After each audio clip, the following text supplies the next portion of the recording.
nom du Père et du Fils et du Saint-Esprit. Amen. Les bénis de mon Père, bonjour. Bienvenue à cette nouvelle journée de méditation où nous sommes le 22 juillet. Les bénis de mon Père, le 22 juillet, dans l'église, nous célébrons une belle fête, une grande fête, une fête de l'amour, une fête de la conversion. Il s'agit de la fête de Sainte Marie-Madeleine. Je sais que ce nom dit déjà quelque chose dans notre esprit. Parmi les trois Maries que les évangiles mentionnent, en plus de la mère de Jésus, celle dont la liturgie fait mémoire aujourd'hui est la Magdaléenne, que Jésus a libérée des maladies inexpliquées. Selon Luc, au chapitre 8, le verset 2, Marie-Madeleine devint dès lors disciple de Jésus. Elle resta avec Marie, la mère de Jésus, notre mère du ciel, et le disciple bien-aimé au pied de la croix, c'est-à-dire Jean, le jeune des disciples, celui qui était couché sur la poitrine de Jésus lors de la dernière scène. Elle fut la première à reconnaître le ressuscité, et ce dernier en fit un témoin et un apôtre de la résurrection. C'est donc une sainte importante, celle qui était possédée, libérée de ses possessions, à la grâce de voir la première, notre Seigneur ressuscité le premier jour de la semaine, lorsqu'elle va au tombeau. Deux textes vont nous aider ce matin. La première lecture est tirée du livre du Cantique des Cantiques, au chapitre 3, les versets 1 à 4. Dans ce passage qui est important, où on va voir comment l'auteur parle de la recherche du bien-aimé, et il va dire « J'ai trouvé celui que mon âme désire ». En d'autres termes, on peut voir Marie-Madeleine, Marie de Magdala, après la rencontre de Jésus, chanter cela. Oui, nous aussi, lorsque nous rencontrons le Seigneur, c'est un bon chant pour chacun de nous. Ensuite, nous allons méditer le psaume 62. Mon âme a soif de toi, Seigneur mon Dieu. Oui, notre âme a soif de quelque chose. Et cette chose, c'est Dieu. D'ailleurs, va le dire à maintes reprises. Son Excellence, Monseigneur Christian Lépine, archevêque métropolitain. Ensuite, le béni de mon Père, nous allons méditer l'évangile de Jésus-Christ selon Saint Jean au chapitre 20, les versets 1, puis les versets 11 à 18. Dans ce passage, justement, on va voir la rencontre entre celle que nous célébrons aujourd'hui, Marie-Madeleine, et le ressuscité. Et le ressuscité va lui dire, « Femme, pourquoi pleures-tu? Qui cherches-tu? » Je vous invite et je nous invite à lire cette histoire. Belle rencontre, rencontre d'amour, rencontre de foi. Apprêtons les différents textes de méditation d'aujourd'hui à chacun et à chacune. Bienvenue.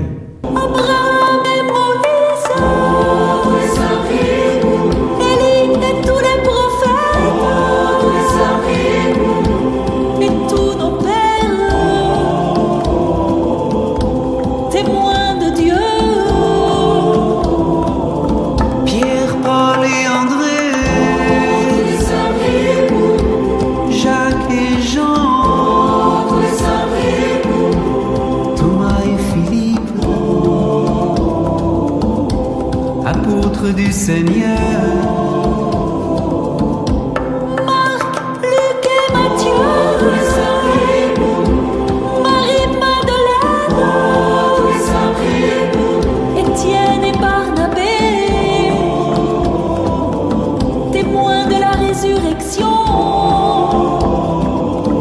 Ignace d'Antioche et Laurent. Tournons à présent les bénis de mon Père, nos sens à l'intérieur, et prions notre Dieu avec confiance, mais surtout avec l'intercession de Sainte Marie-Madeleine.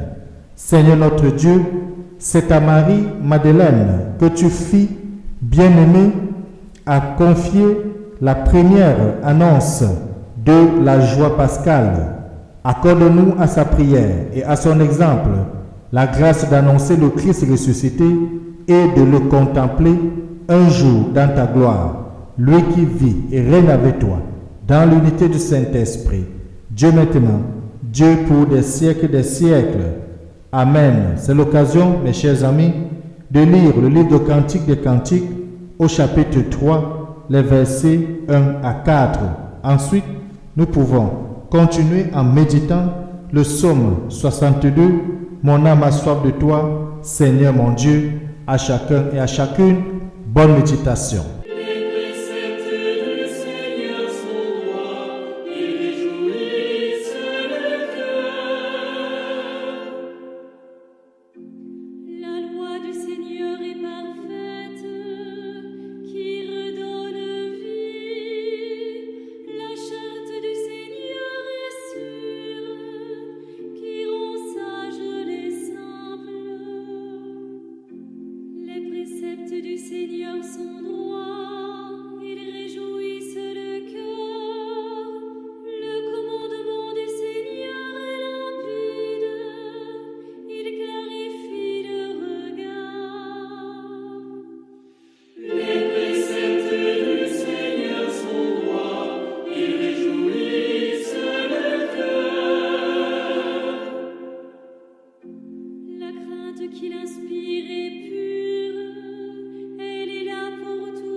Évangile de Jésus-Christ selon Saint Jean au chapitre 20, les versets 1, puis les versets 11 à 18.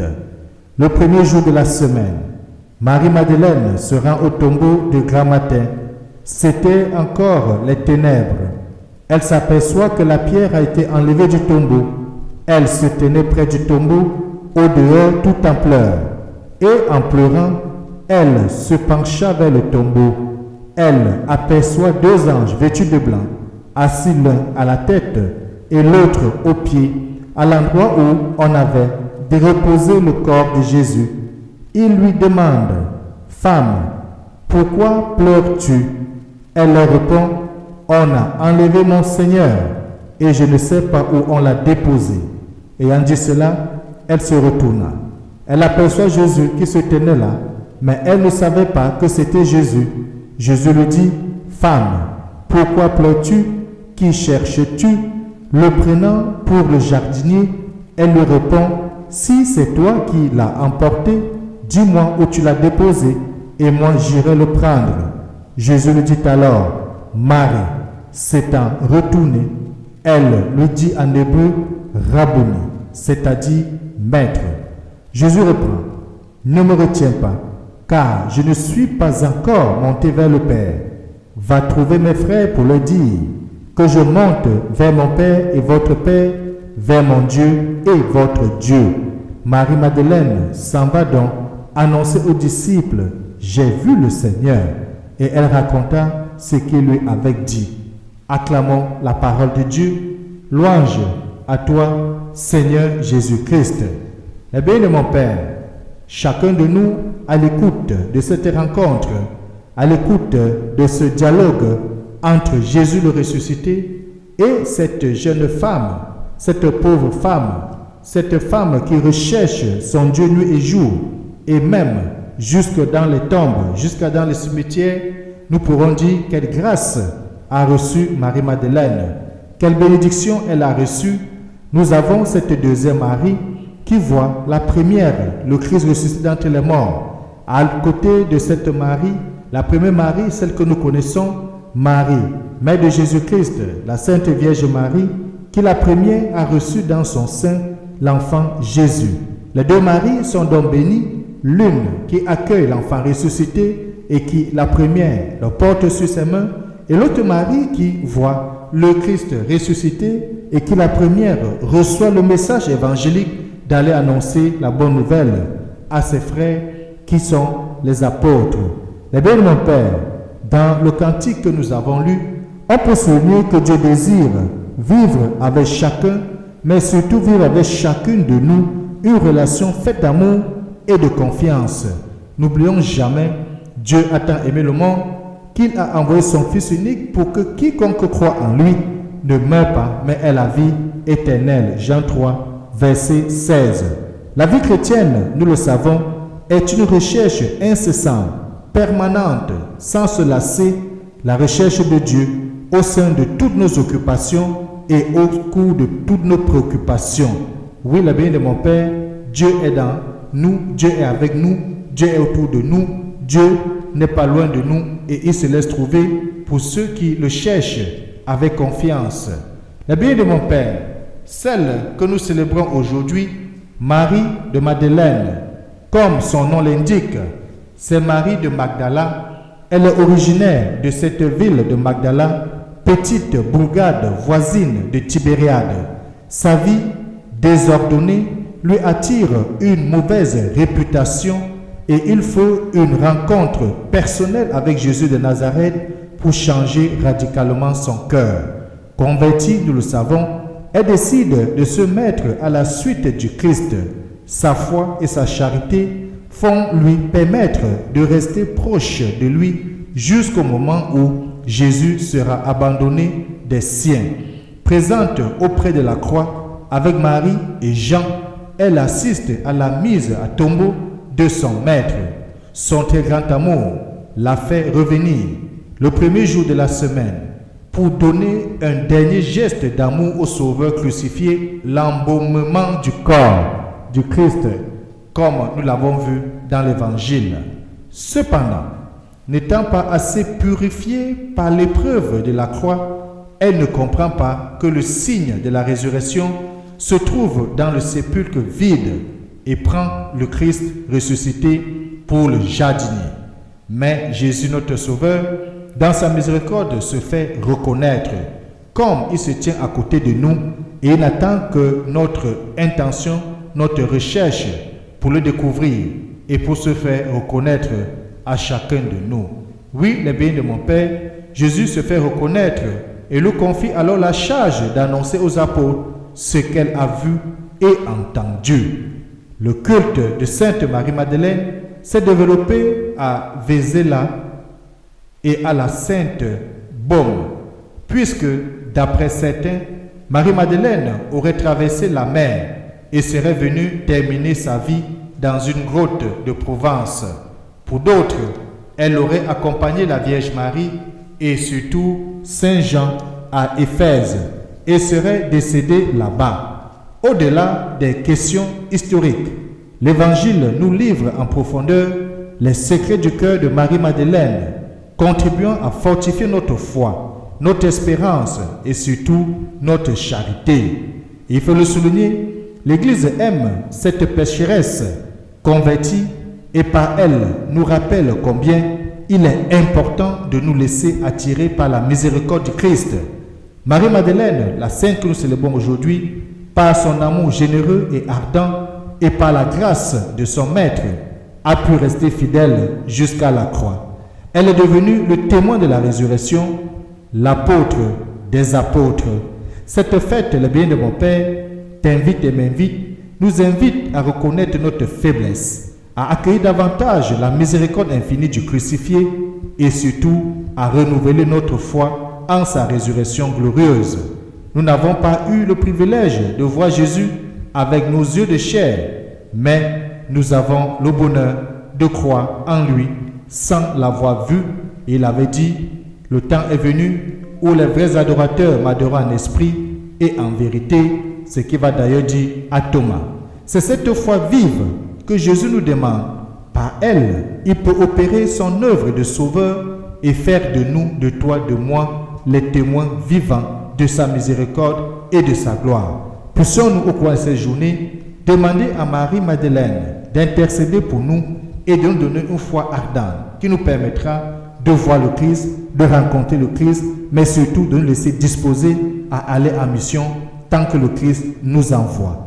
Que Dieu Tout-Puissant nous bénisse au courant de cette journée. Que Marie-Madeleine intercède pour toi, pour moi, pour chacun de nous, au nom du Père et du Fils et du Saint-Esprit. Amen.